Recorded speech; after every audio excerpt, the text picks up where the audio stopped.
Alors, je sais pas ce que vous en pensez vous, mais moi je commence à en avoir un petit peu marre de cette éducation positive qui est relayée un petit peu partout et n'importe comment surtout.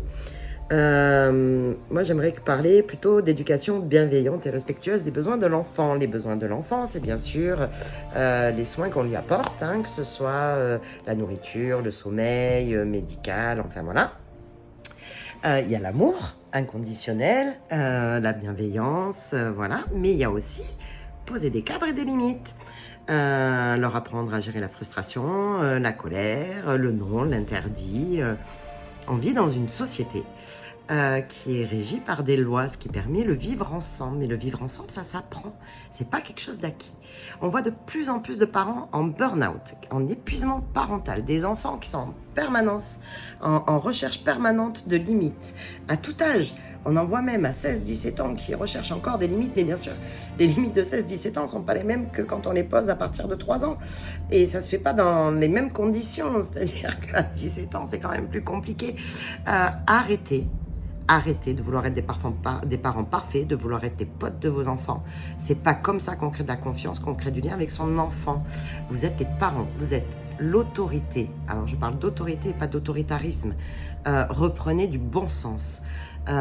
Essayez de voir un petit peu les valeurs qu'on vous a inculquées. Alors bien sûr, maintenant on le fait de façon différente. On a compris que la violence, la punition, les cris ne servaient à rien.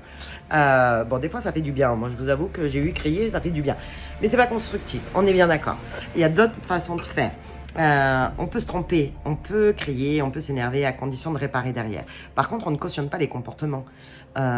Autant on peut laisser un enfant explorer quelque chose parce qu'on estime qu'il n'est pas en danger, que voilà, ça nuit pas aux autres, très bien. Par contre, il y a des choses, on ne va pas le laisser partir sur le bord de la route tout seul à 2 ans. Enfin, voilà, donc c'est un non, c'est non négociable, c'est interdit.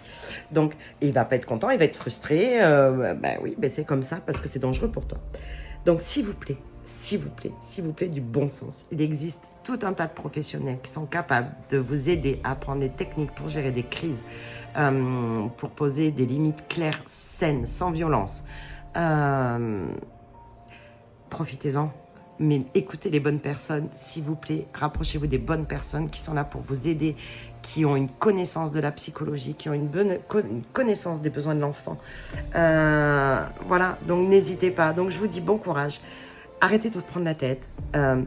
Bon sens, s'il vous plaît, du bon sens. Réfléchissez et surtout, allez lire les bonnes choses. Allez vous renseigner auprès des bonnes personnes. Je suis coach, mais il n'y a pas que les coachs.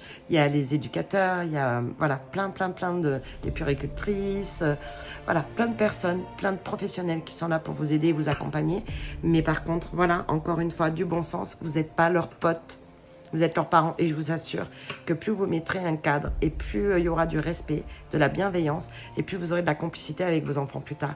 Donc surtout, s'il vous plaît, arrêtez de laisser tout faire à vos enfants, ce n'est pas leur rendre service, vraiment. Donc je vous dis à très très vite et n'hésitez pas à mettre en commentaire ce que vous pensez de tout ça et est-ce que vous mettez en place ou pas. Voilà, donc écoutez, je vous dis à très vite, bon courage et du bon sens, s'il vous plaît.